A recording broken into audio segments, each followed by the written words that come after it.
everybody. Welcome to Slice, where we explore creative kitchen hacks and solve all your home cooking dilemmas together.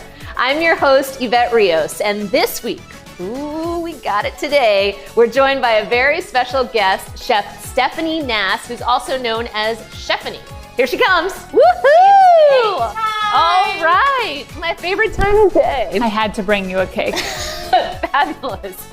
So each week on Slice, we invite you to submit your questions. Okay, what are you waiting for? Let's do it. You ready? Ready. Okay, let's take a look at this week's kitchen conundrum.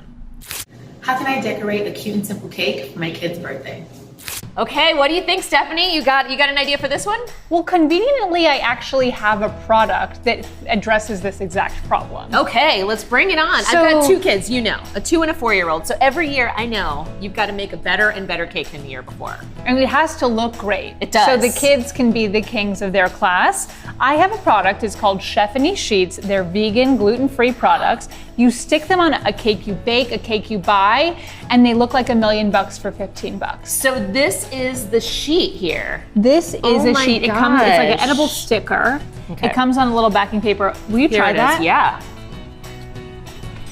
That's really good. It doesn't have much of a flavor. No, but it's sweet. It's nice. I thought it would taste like a rice paper or something, but it's got flavor. But once to it sets in the frosting, it won't even have a texture really. Oh my You'll gosh. just be able to slice it no problem. So That's should we get so to neat. work? Let's do it. Okay, so first of all, I've baked a few cakes in my day. Certainly not as many as you have. But I will say I always have this issue where when I go to frost it, it lifts the cake off with the frosting. So in this scenario, the freezer and the fridge are going to be your best friend. You want to leave yourself ample time before the party to bake the cake. From there, after it cools a little bit in the pan, you pop it in the fridge or freezer, and that way it's cold enough that those layers of cake won't come up with the frosting. That is such a good tip. So how far in advance should you bake your cake? I recommend you bake your cake 2 days before the event. 2 days. Cake is not like bread, which goes bad in a day. Yes. Cake, honestly, you can keep in your fridge for about a week and it'll taste just as good as when it came out of the oven. Yes. Awesome. Okay, so let's get to frosting. So any tips and tricks with frosting? So you see, I already have the crumb coat on, and you see I have this little turntable so I can just turn the cake as I'm frosting it, but you see how smoothly it's going on. It sure is. So the frosting is at room temp. The cake is frozen. It's cold. It's cold. The cake is cold. And also remember, a cake is not an ice cube. You'll still be able to cut a cake that's been in the freezer. So you see I'm just adding layers of frosting onto the crumb coat. We love frosting. We want to maximize the amount we can stick on the cake. Okay, so tell me about fondant, because I think a lot of people, especially for kids' birthday cakes, they use a lot of fondant in their cakes. So I don't like fondant. It's chewy, gummy, it has a bad flavor, and it's really hard to work with. You have to roll it out, it hardens, it cracks. Yes. So you're busy. You don't have time for that. Rather, you just take one of these sheets, which is about 1/20th of the thickness of fondant. Okay. And all you do is you just stick it on the cake. Shut it down. Like that. So you see, you can decorate this cake in a couple of seconds. Oh my gosh. So you can actually get this printed with just any pattern you want, right? Your favorite sports team, your kid's favorite character. Superheroes. That's what my kids are really into right now. You can put superheroes all over the cake. Oh my gosh. This and you is see how easy it is. amazing. You can do this. Here, try, stick it on. Okay, so now I should just want to make should I try to match up the pattern here? I mean, I don't think you can do whatever you want. Okay, cool. Okay, I'm just gonna get creative then. You just make sure the corners match up and we'll give it a little trim. This is amazing. So much easier than fondant, and it doesn't have that terrible taste. The terrible taste. Nobody likes that taste. Let's give it a little trim. Look at that. The seam. See, we're just gonna fill in the top so it's totally right, you know. Got it. So you want to sharp straighten edges. out the top. Yeah, so you see I'm just gonna fill this in. Okay. Add a little more frosting. Do you wanna help me? Yeah, for sure. Okay, so now what's like the #1 like top most favoritist cake that kids would love? Is it chocolate? Is it vanilla? Is it like... You know, I feel like everyone's going crazy for funfetti. That's where you just add rainbow sprinkles to your simple vanilla cake. Okay. So that's the only change you make to your favorite, vanilla cake recipe. Oh, wow. Handful of sprinkles. Okay, got it. And you made this one as a layer cake. Yes. So you make a very thin, like how do you do that? So you bake a cake in a cake pan. Okay. And then you let it cool. And then when it's cool, again, you're going to use the refrigerator to cool it off. you're gonna slice it. Okay. Depending on how much frosting. I love frosting, so I'd rather the cake layers be thin. Okay, got it. Yep. So you actually cut a full-size cake. You don't make like a bunch of thin no. cakes. Nobody has time for no, that. who has time? You work, I work, no one has time for that. Okay, so you see we've like smoothed this out. I think we did a really nice job there. I think so too. And we're gonna Just a see, little bit. this is a pretty side, right? Yes. You wanna hide the seeds. This is so And then all you neat. do, you just stick this on top. Shut it down. And Not so, so hard. over time, this is going to kind of combine with the frosting It's gonna underneath. set with the wet frosting. Okay, so got you it. can apply these sheets on icing, frosting, melted chocolate. Anything that has like a little sticky wetness. Got Yeah, it. And now you're dessert. just giving it a little haircut, a little Give trim. it, yep, you can help me too. Oh, yeah. By the way, I haven't used scissors this small since like second grade. So thank you But for you the see, trip a down second memory lane. grader could even do this. This is so awesome. So then we just trim. It's like giving You just trim it at the edge. giving them a fade. Well, that looks amazing. Okay, so now what do you do to dress it up even more? You could put little candies around the edge. You could put flowers, maybe a pretty cake stand. Love that. I brought you one. Okay, perfect. This is so cool, you guys. I just can't even believe how quick that was. It's really Awesome. presto. It's just stick it on and it's done. Perfect. And a nice Yes. cold cake comes right off of that. And I will say, having a turntable like this is Really very helps. convenient when you're decorating.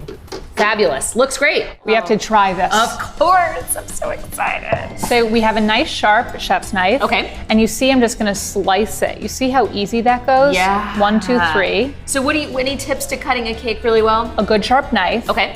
And it's nice when the cake is cold and refrigerated. So Okay. again, the refrigerator is your best friend. Terrific.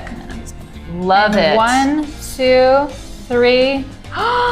Look at that. So you have your slice. Okay. I need mine. I swear, a slice a day keeps the doctor away. Oh my gosh. I love and you this. see it cuts easily, just like paper. Look at that. I can't resist. So you see, we've cut into this gorgeous 4-layer cake. Beautiful. It's decorated with chef knee sheets. Love it. We just need to try it. Oh yeah, for sure. Wait here, let's do this. Let's do this. Because Wait, you've let been me so get much fun. This is so fun. I just can't believe how classy this cake looks. Oh yeah. Is that good? How does it taste? Nice Sweet. and cold. Sweet, but not too sweet. It's good. And the sheets, you can barely taste them, right? No, it's really delicious.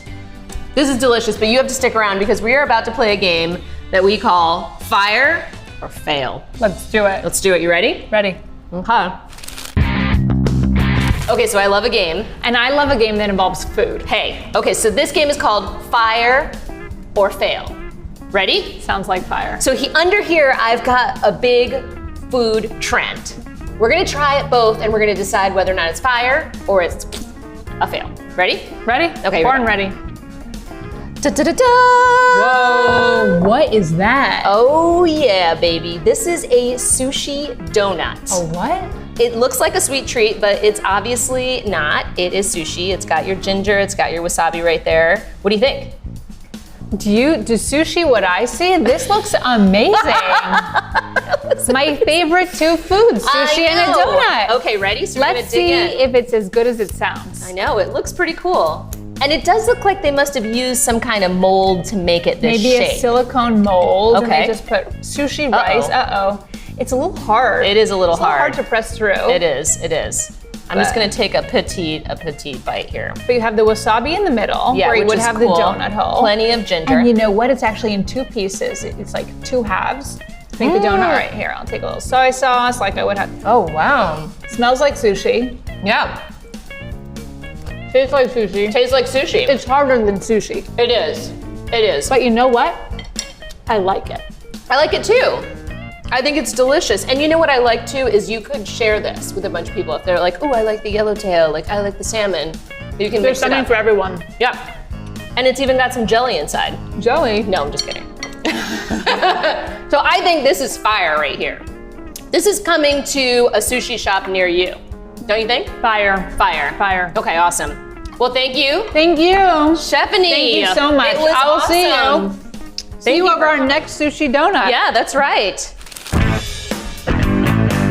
Okay, now it's time to slice. And today I'm gonna be slicing a mango, which is the #1 fruit consumed in the world, believe it or not. Packed with vitamin A and vitamin C. And this cool pattern right here is actually the inspiration for the paisley patterns of India. So the way that you slice a mango is it's got this very strange shaped pit. So you're gonna put it on its side like this, and then you're gonna use a sharp knife to cut along the sides, okay? That's the cheek of the mango. And you're gonna do the same thing to the other side, and you cut right along the side of it like that. There you go. So now you're gonna have two nice, beautiful cheeks like this. You can use a cup, and you just basically scoop out all of the inside. And there you go. You've got your mango ready to go. You could take this out, you could chop this up if you're gonna put it in a smoothie, you could eat it just like that, but you just basically can cut it into little squares. And then I'm gonna show you guys the hedgehog. So once you've got a nice cheek like this, you just score it carefully, like that, and you peel it back, and there you go. You've got your hedgehog shapes, and you can just kind of push these off with your thumb, or if you wanna use your knife, you can do that as well. And that's how you cut a mango. I hope we solved some of your kitchen conundrums today. Leave some comments below if you've got any more, and follow me. I'm at Yvette Rios, and check in next week, Tuesdays at 5, right here on Slice.